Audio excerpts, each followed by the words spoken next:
Isaac vers l'est. Merci beaucoup. Une autre version. Sémère par exemple.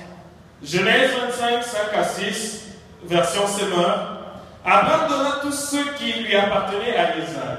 Il fit des donations aux fils qu'il avait eus à ses épouses de second rang, mais de son vivant, il les éloigna de son fils Isaac en les envoyant dans un pays d'Orient. Merci beaucoup. Est-ce que tu as parole vivante ou Osterval? Ou une autre version? Ou une autre version avant qu'on lise la version anglaise?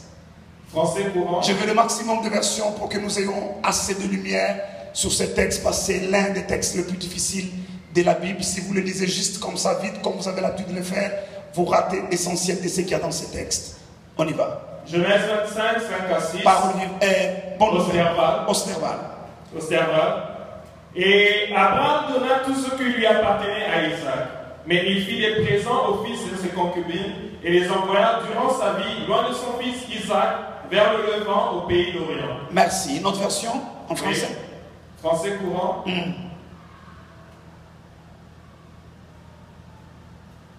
Genèse 25, 5 à 6, version français courant. Abraham laissa à Isaac tout ce qui lui appartenait. De son vivant, il avait fait des cadeaux aux fils de ses épouses de second rang avant de les envoyer loin de son fils Isaac dans un pays d'Orient. Merci. S'il n'y a plus d'autres versions françaises, on prend la version anglaise. Serge, tu en as? Vas-y, Serge. Et quelqu'un d'autre va t'interpréter. Christian va t'interpréter parce qu'il comprend l'anglais. Toi, tu lis en anglais et lui t'interprète en français directement. Un autre micro pour Christian, s'il vous plaît.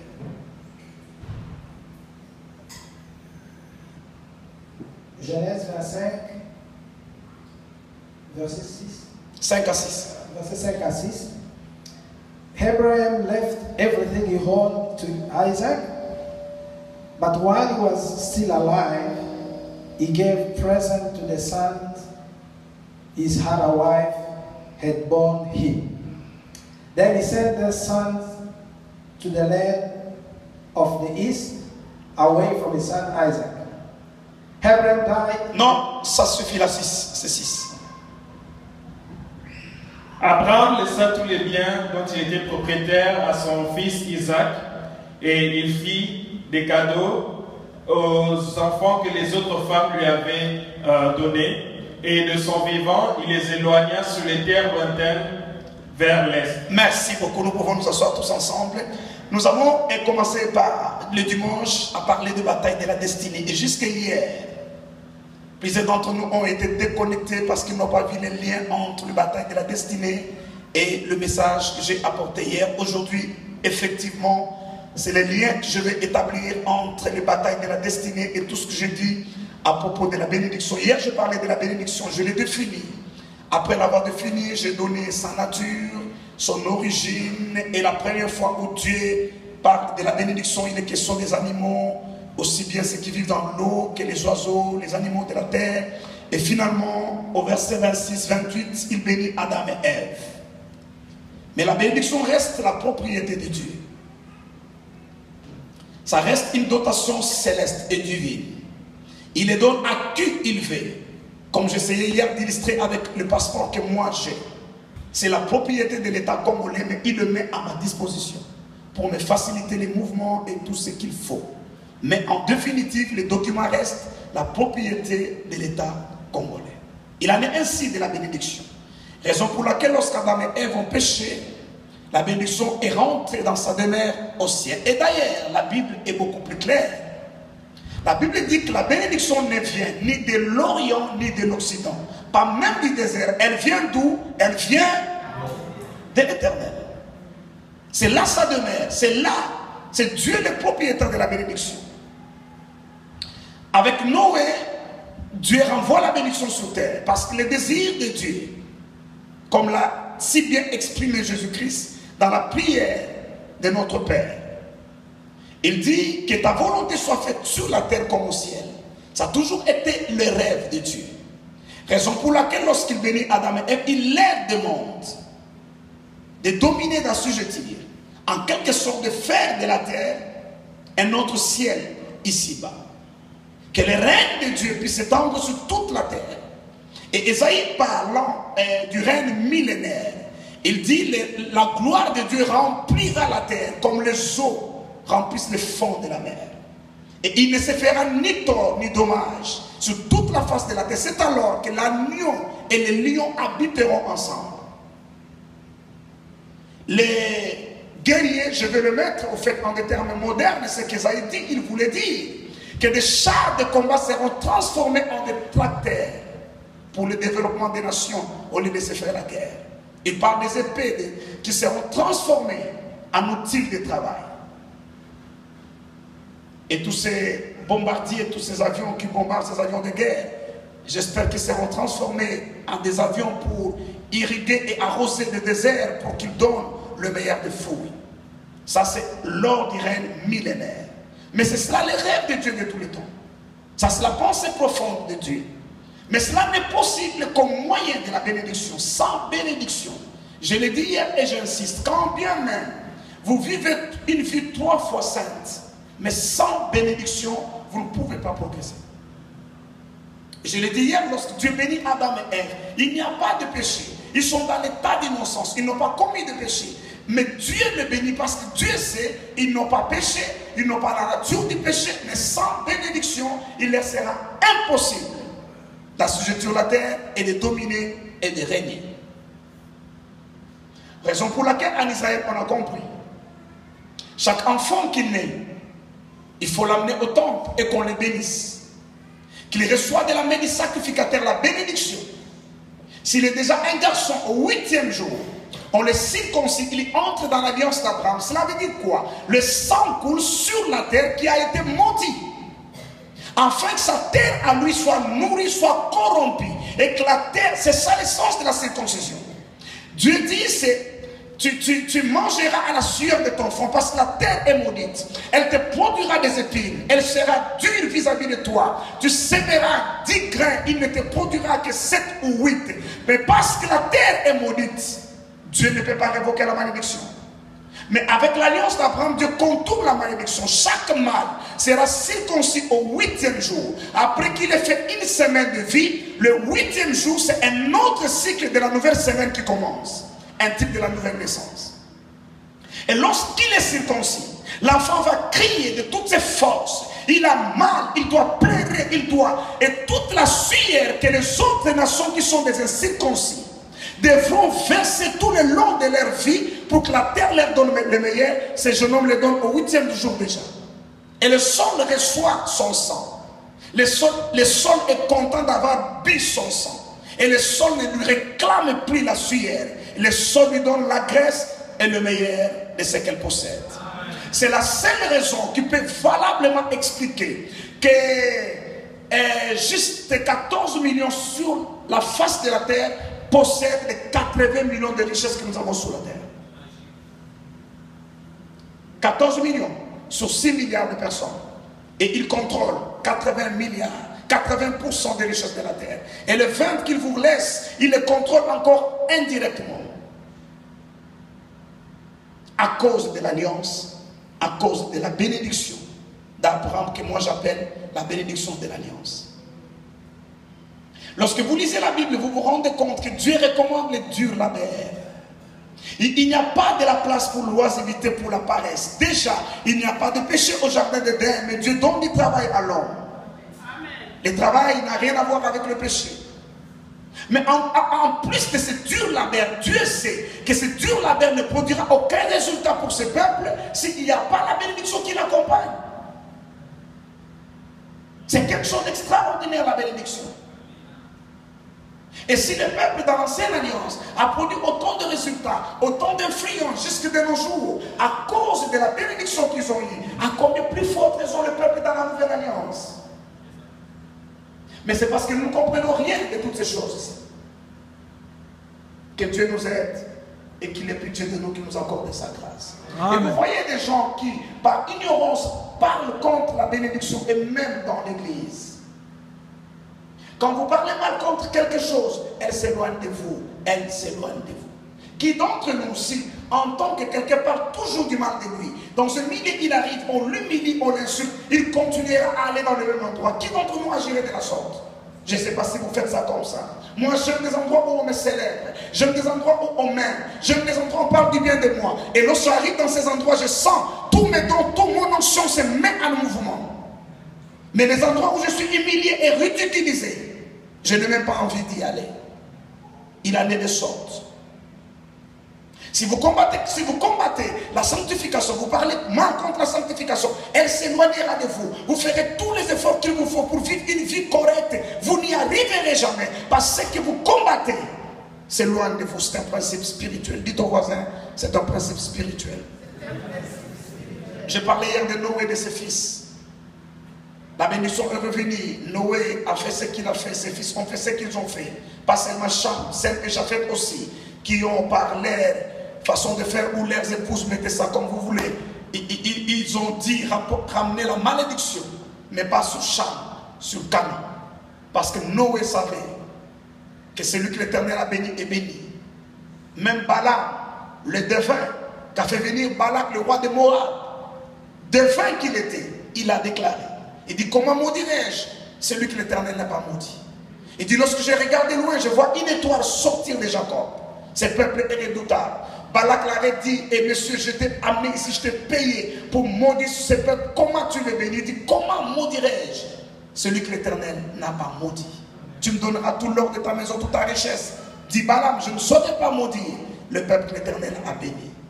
Et nous devons comprendre ce principe. Vous savez, entre les temps où quelqu'un m'a fait du tort, parce que je me déclare ou je me considère un oint de Dieu, et il est écrit, ne touchez pas à mes oins, ne faites pas du mal à mes prophètes. Mais entre les temps où quelqu'un m'a injurié, il m'a fait du tort, et les temps où je m'énerve pour le maudire, je ne contrôle pas ce qui s'est fait entre les deux temps. C'est ça la difficulté. Je peux crier à qui veut m'entendre que je suis un oint de Dieu, on ne peut pas me toucher. Ce qu'il a fait, Dieu le bénira. Je l'ai maudit avec raison. Mais entre-temps, je ne contrôle pas. Du moment où il m'a injurié et le moment où moi je le maudis, qu'est-ce qui s'est fait? Qu'il ne te dit pas qu'il a eu le temps de se repentir. Qu'il ne te dit pas qu'il s'est mis en ordre avec Dieu. Nous sommes en colère. Nous combattons beaucoup de gens qui sont en paix avec Dieu parce qu'il est temps qu'il s'est rendu compte. La Bible dit que Dieu ne souhaite pas la mort du pécheur, mais qu'il se repente et qu'il retourne à Dieu. Toi, tu resteras là dans ton coin en train de dire, il m'a fait ceci, il m'a fait cela, Dieu me vengera, Dieu me... Mais entre-temps, tu ne sais pas ce que lui a fait. Vous voyez l'histoire du prophète Ésaïe. Il annonce la mort du roi Ézéchias.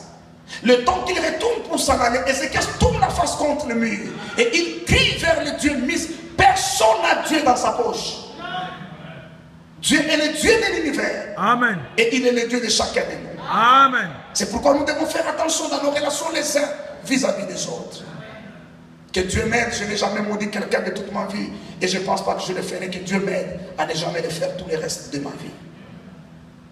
Ça, c'est l'histoire de Noé et ses fils. Et la bénédiction est rentrée au ciel. Je parlais hier de Genèse 11, de la tour de Babel. Et dans Genèse 12, comme nous l'avons lu hier, Dieu trouve un homme qui s'appelle Abraham.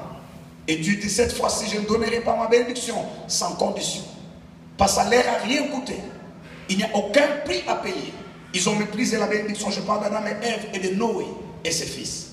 Dieu dit à Abraham, va-t'en de ton pays, de ta patrie, de la maison de ton père, vers un lieu que je te montrerai. Pour la plupart d'entre nous, ne savez rien dire. Mais ça, c'est un prix à payer. Tu quittes un lieu que tu connais, que tu maîtrises. Et tu vas vers l'inconnu. Tu vas vers l'incertitude. Mais c'est Dieu qui l'envoie. Et ça demande la foi. Et par la foi, Abraham obéit. Il se met en marche vers un lieu qu'il ne connaissait pas. Il a lâché toutes ses sécurités et ceintures de sécurité. Et il est parti juste parce qu'il a entendu un Dieu dont son père ne connaissait même pas. Ça, c'est une marque de foi extraordinaire. Et Dieu considère la foi comme, pour Abraham, il a rempli les critères, la condition pour la bénédiction. Et parce qu'il a payé le prix, il saura la valeur de la bénédiction. Abraham a pris la bénédiction. Aussitôt qu'Abraham est parti et que Dieu l'a béni, une épreuve est venue dans la vie d'Abraham. La Bible dit qu'il y a eu une famine dans la contrée. Et la famine est venue éprouver la bénédiction qui était dans Abraham. Quand un homme reçoit la bénédiction, la prochaine chose qui arrive, ce n'est pas la célébration, ce n'est pas des cris de joie, c'est les épreuves qui arrivent. Et le but de l'épreuve, ce n'est pas de détruire Abraham, mais de venir tester ce qu'Abraham vient de recevoir. Si la chose a la capacité de faire face à l'épreuve et de prouver qu'elle est supérieure. Lorsqu'à l'école, on vous donne un examen, on appelle ça une épreuve. Ce n'est pas pour vous détruire, mais c'est pour tester toutes les connaissances qu'on a mises dans votre tête, si cela est à mesure de surmonter, si vous avez compris la chose. Et Abraham descend en Égypte. Beaucoup de choses se font là en Égypte, je n'ai pas le temps de m'attarder là-dessus. Bref, il remonte. La Bible dit qu'il devint riche en troupeaux, en argent et en or. La bénédiction qu'il a reçue de l'Éternel a produit la richesse en face de l'épreuve. La bénédiction a prouvé à l'épreuve sa suprématie, sa capacité de faire progresser quelqu'un, de faire réussir quelqu'un en dépit des temps difficiles. Et Abraham a joui de la bénédiction. Il a vécu des jours errés, un prince de Dieu sous la terre. Même là, dans le pays où il était étranger, la bénédiction a fait de lui. Il dit, je rendrai ton nom grand, je te bénirai. Et c'est tout ce qu'Abraham a expérimenté. Et maintenant, il est temps qu'Abraham rentre par le chemin de tous les hommes. Il est temps qu'Abraham meure. Et la mort ne doit pas être prise comme un mystère. La mort ne doit pas être prise comme un châtiment. La mort doit être comprise, comme je disais le premier jour, comme le chemin par lequel tout le monde retourne dans la maison ou dans l'éternité. Le temps n'est qu'une parenthèse de l'éternité. Ce qui m'étonne, ou c'est que j'ai une chose pour laquelle je félicite les catholiques, lorsque dans une paroisse catholique il y a mort, c'est un moment solennel où tout le monde, pour un temps, s'arrête un peu voir et mettre la vie en ordre. Mais chez les pentecôtistes et les églises de réveil, lorsqu'il y a mort, oh, il y a des problèmes à l'église, il faut qu'on cherche qu'est-ce qui se passe, il n'y a pas d'onction, et ce n'est pas le pasteur qui l'a sacrifié, qu'est-ce qui se passe? Parce qu'en fait, nous, on n'a pas enseigné sur la mort, et les gens ne connaissent pas le concept de la mort. La mort est le chemin par lequel tout homme doit aller. Mais je vous interdis de mourir avant d'avoir accompli votre destin sur la terre. Je disais l'essence de la vie le premier jour, ce n'est pas la longueur de la vie, ce n'est pas la durée qu'on a fait sur terre, mais l'impact qu'on aura créé sur terre. Jésus n'a vécu que 33 ans, mais 33 ans d'une plénitude de vie. Et il a accompli des choses qui ont des répercussions dans toutes les générations à venir. Et nous disons bravo, tu es un vaillant général. Il ne te fallait pas vivre 60 ans pour rien. Parce qu'il y a des gens qui vivent 80 ans pour rien. Ils ne sont qu'une charge et un fardeau pour leur famille, pour leurs églises, pour leur nation et pour les Nations Unies et tant qu'organisation internationale. Ça ne sera pas votre histoire, ça ne sera pas votre témoignage. Vous laisserez des traces de votre passage sur la terre. Vous serez en bénédiction en multitude.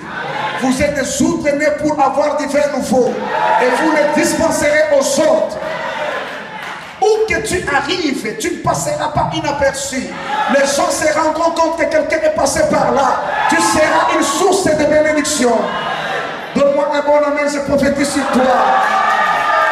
Ta fille ne sera pas faite sur terre. Amen. Ta fille produira des résultats. Amen. Et des gens loueront Dieu à cause de toi. Amen. Je le déclare au nom du Seigneur Jésus-Christ. Abraham sentant qu'il doit s'en aller, il appela Isaac son fils. Et nous avons lu beaucoup de versions qui disent qu'il lui donna tout ce qu'il possédait, il lui donna tous ses biens, il lui donna ainsi de suite, et il donna des cadeaux au fils de ses concubines. Mais ce texte est contentieux. Si vous avez un testament de ce genre-là, ça crée problème. Et heureusement qu'il a fait lui-même. Si c'était un testament qu'on doit exécuter après lui, il y aura un contentieux juridique. À quel niveau? La Bible dit. La Bible ne dit pas qu'Abraham a donné des cadeaux au fils de ses concubines et il a donné tout à Isaac. La Bible dit l'inverse. Il a commencé par donner tout ce qu'il avait à Isaac et il a donné des cadeaux au fils de ses concubines. Ça, c'est un contentieux. S'il a donné tout ce qu'il avait, tout ce que j'ai sur l'estrade ici, si je le donne, ma petite, comment tu t'appelles? Julia, oui, j'ai oublié. Si je le donne à Julia tout ce que j'ai là, qu'est-ce que j'aurais d'autre à donner aux autres choristes? Et heureusement que c'est lui-même qui l'a fait. Si c'était un testament, Abraham écrit dans son testament, tout ce qui m'appartient, je le donne à Isaac. Et ensuite, il donne des cadeaux au fils de ses concubines. C'est un problème. Et les tribunaux, je ne sais pas, ils vont peut-être faire recours à la jurisprudence. Même à la jurisprudence, ils ne sauront pas résoudre le problème. Parce que là, je dis, tout ce que j'ai à l'estrade, je le donne à Gélia. Et puis des cadeaux, je donnerai aux autres musiciens. Mais où est-ce que je prendrai des cadeaux? J'aurais compris. Si la Bible avait dit, il a donné d'abord des cadeaux au fils de ses concubines, et tout ce qui lui restait, il a donné à Isaac. Mais ce n'est pas ce que la Bible dit. La Bible dit qu'il a commencé par donner à Isaac tout ce qu'il avait. Et au fils de concubine, il a donné des cadeaux. C'est comme ça que j'essaie de lire le maximum de versions. On ne sait pas lire le grec, on n'a pas une Bible en grec, sinon on allait recourir en grec. La Bible dit, en réalité, Abraham donna tout à Isaac. On ne parle même pas de bien. Le contexte de bien là, c'est nos versions, nos différentes traductions qui ont ajouté pour apporter la lumière, et ils ont le droit d'ajouter pour nous éclairer. Mais en grec, on dit il donna tout à Isaac et il donna des biens matériels en cadeau au fils de ses concubines. Je vais y arriver, j'espère, ce soir. Si ce n'est pas ce soir, demain, je rendrai les concepts beaucoup plus clairs avec Isaac.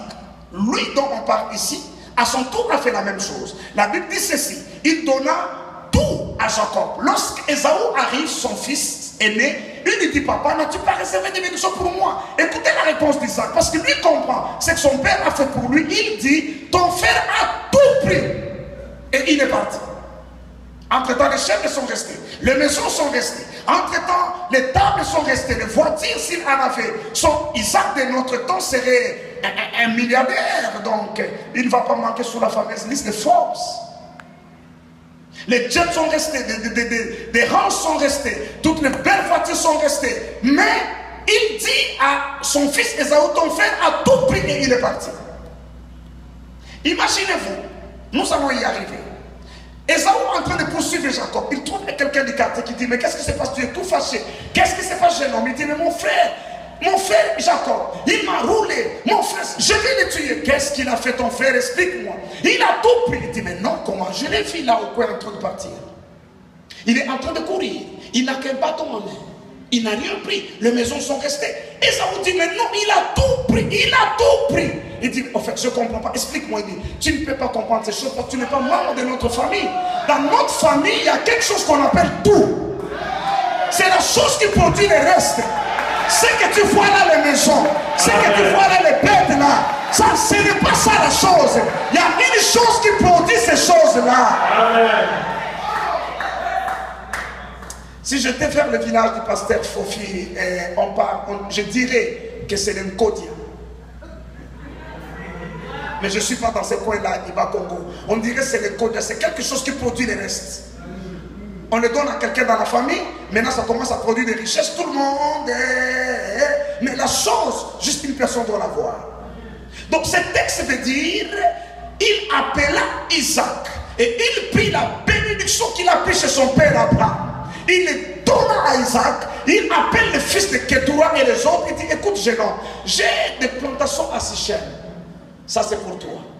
Il appelle l'homme, il dit, entre Bethel et Bethléem, j'ai des étangs là-bas, j'ai des troupeaux, ça t'appartient. Mais examinez votre Bible, vous verrez qu'Isaac a commencé sa vie à zéro. Qui a déjà remarqué ça?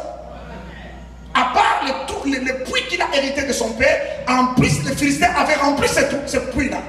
Il a recommencé sa vie à zéro. Il n'avait rien, les gars. Il n'a rien pris de matériel. Mais il a pris la chose qui produit le matériel. Quelle est la chose qui produit le matériel? C'est la bénédiction de l'Éternel. Et c'est la chose la plus importante que l'Église néglige. Nous courons derrière des choses matérielles.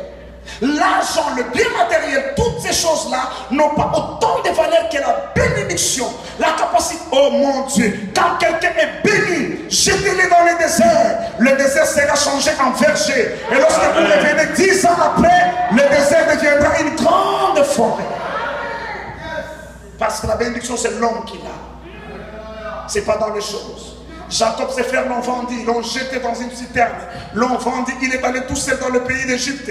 Les jeunes hommes arrivent, il est ni un esclave, il entre chez Potiphar. Tout ce qu'il touche prospère, il va dans les champs, ça prospère, dans les troupeaux, ça prospère, dans les finances. Oh, Potiphar dit, jeune homme, toi tu es extraordinaire. Alors, je ne ferai plus rien que prendre mes repas, je te donne la gestion de toute ma maison. Parce que tu as quelque chose qui fait prospérer les choses. Je lève ma main droite et je déclare que la bénédiction de l'Éternel vient sur ta vie. Amen. Que ce que tu toucheras prospère. Amen. Que là où tu arriveras, la vie arrive. Amen. Je dis là où tu arriveras, que la vie arrive. Amen. Là où tu arriveras, que le progrès se manifeste. Amen. Que Dieu écoute ma prière ce soir. Amen. Et qu'il te donne la bénédiction. Amen. Et que cela produise le progrès. Je le déclare au nom de Jésus. Et quelque chose se passe au ciel. À ce moment-là, le ciel est mobilisé en train de célébrer un événement. Pour la première fois de l'histoire, la bénédiction a traversé des générations. Ce que Abraham a raté, ce que Noé a raté, ce que Adam plutôt a raté, Noé a raté, Abraham a reçu. Il est en train de léguer la bénédiction à Isaac. La bénédiction a dû traverser.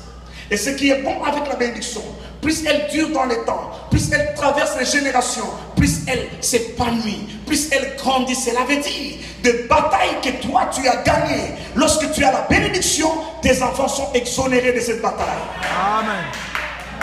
À ce côté, il y a beaucoup de célibataires, ils n'ont pas d'enfants. Je vais essayer de l'autre côté là. Des batailles que toi tu as combattu, tes enfants seront exonérés de ces batailles. Amen.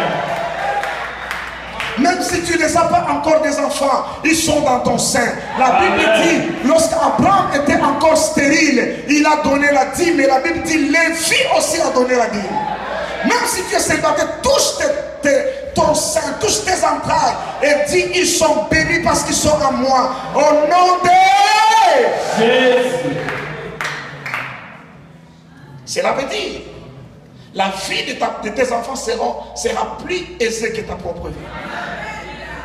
Et quand on arrivera à tes petits-enfants, oh mon Dieu, ils seront des parlementaires à Ottawa. Amen. Ils seront dans les prochains gouvernements. Alors tu ne crois pas à ce que je dis, je suis un prophète. Parce que la bénédiction, plus elle traverse des générations, plus elle se manifeste. Oh mon Dieu, des choses pour lesquelles nous gênons, nos enfants n'auront pas besoin de gêner. Parce que la bénédiction de l'Éternel. Amen. La Bible dit un homme juste laisse l'héritage aux enfants de ses enfants. Que je vous dise ce que cela veut dire. Cela veut dire un homme juste ne se soucie même pas du sort de ses enfants. C'est déjà connu, ils ont déjà reçu. Et lorsqu'il devient vieux, ses enfants sont tellement bénis, il n'a plus rien à leur donner. Tout ce qu'il a, il dit ok, parce que vous avez tout ce qu'il vous faut, c'est que j'ai gardé les pour mes petits enfants. Ça sera ton histoire, ça sera ton témoignage. Amen. Je dis ça sera ton histoire, ça sera ton témoignage. Amen. L'un des hommes les plus riches de mon pays, je ne vais pas citer son nom pour des raisons qui me sont personnelles. Lorsque son père mourait, il a dit dans son testament qu'aucun de ses fils ne touchera à rien de tout ce qu'il a laissé, parce que son héritage appartient à ses petits-fils. Et le greffier ou l'avocat de famille pose la question à cet homme avant de mourir, et pourquoi tu fais ça à tes enfants? Il dit parce que je leur ai appris comment faire l'argent. Et avec eux, je suis sûr, ils seront tous des millionnaires. Et celui dont je parle, que nous célébrons comme l'un des hommes les plus riches, son frère aîné a dit de lui que ça m'étonne que le Congo dit que cet homme est riche parce que c'est le plus pauvre de toute notre famille. Il est le plus pauvre de toute la famille. Mais au Congo, on le célèbre qu'il est l'un des hommes les plus riches de leur pays. Je prie Dieu que tes arrière-petits-enfants, chaque matin avant d'aller à l'école, qu'ils prennent ta photo, qu'ils fassent nous.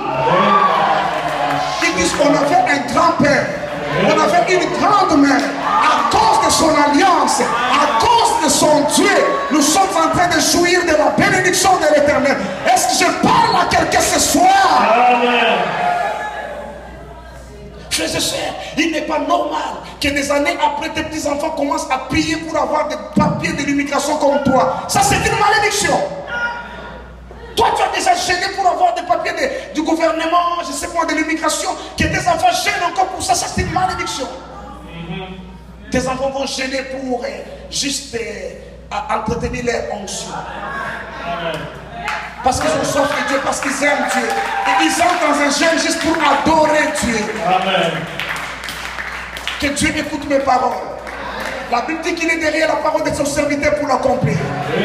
Je ne parle pas pour entretenir quelqu'un. Je ne parle pas pour faire du plaisir à quelqu'un. Je suis sur la chair. Je suis sur l'autel de Dieu. Que Dieu écoute mes paroles. Qu'il l'accomplisse dans la vie de quelqu'un. Je le déclare au nom de Jésus-Christ. Au nom de Jésus. Et Abraham est mort. Isaac est resté avec la bénédiction. Les Philistins l'ont haï, l'ont combattu. Ils l'ont chassé de chez eux. Mais les gars ont continué à prospérer.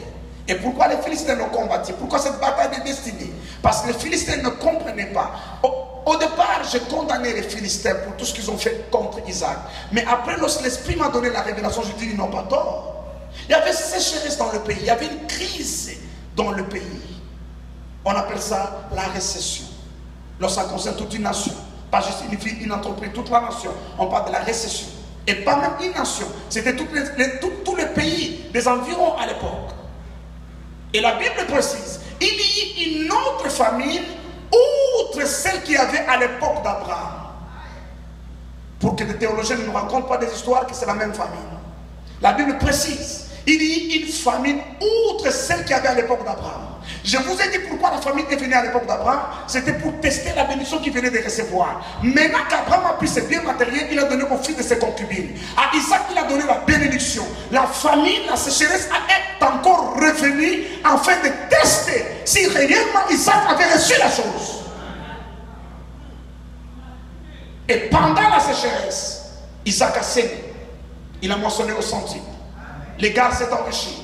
Il est allé s'enrichissant jusqu'à devenir fort riche. Et le problème qui se pose maintenant à Guérard, c'est quoi? C'est que tous les hommes expliquent leurs femmes, on ne peut pas vous acheter des bijoux, pas de cadeaux d'anniversaire à cause de la crise, vous comprenez. Ils expliquent à leurs enfants, on doit vivre serré à cause de la crise. Et les femmes disent, mais comment c'est votre collègue Isaac là? Il a 2 mains, il a 2 pieds comme vous. Mais comment chez lui, sa femme, à chaque anniversaire, il y a une nouvelle voiture, il y a de nouveaux bijoux. Est-ce que la crise ne connaît pas le chemin de chez lui? Est-ce que lui vit au ciel? Et ces hommes se disent, si ces gars restent là, il y a un problème pour nous. Parce que 2 fois, lorsqu'on ne comprend pas bien les choses, on a l'impression que la bénédiction des uns ou l'élévation des uns devient un obstacle pour les autres. Il y a des gens qui pensent qu'ils souffrent parce que toi tu es bien. Et ils ont dit à Isaac, va-t'en de chez nous. Tu es devenu beaucoup plus puissant, tu es devenu gênant. S'il te plaît, nous sommes gentils.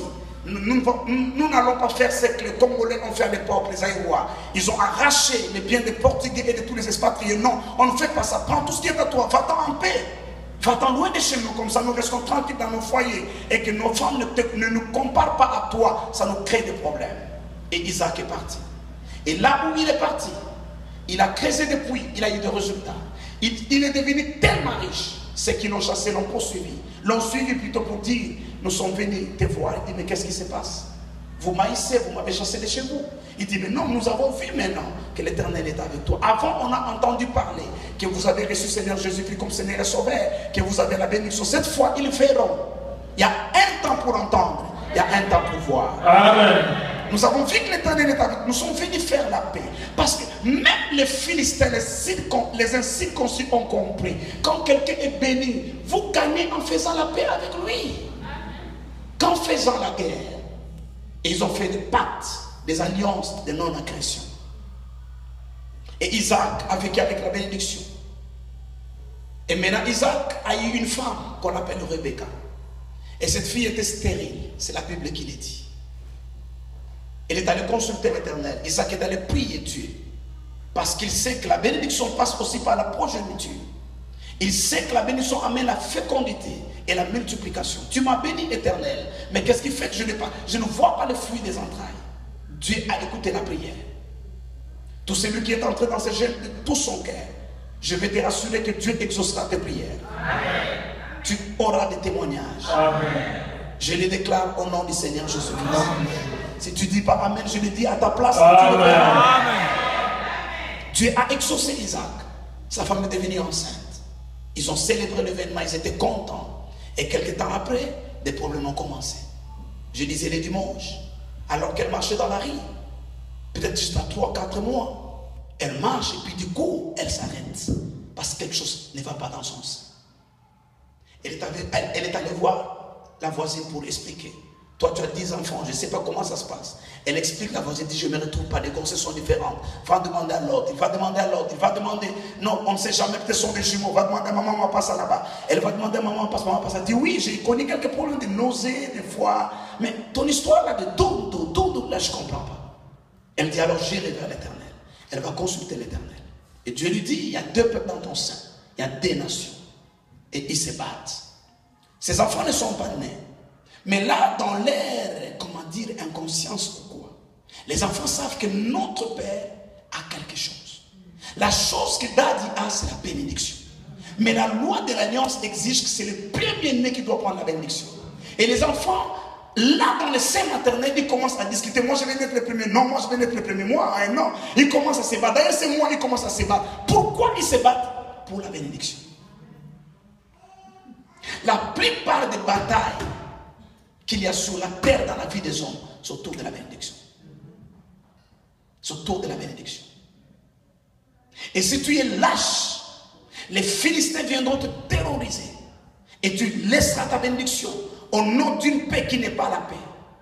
La Bible parle de Shama, l'un des vaillants hommes de David.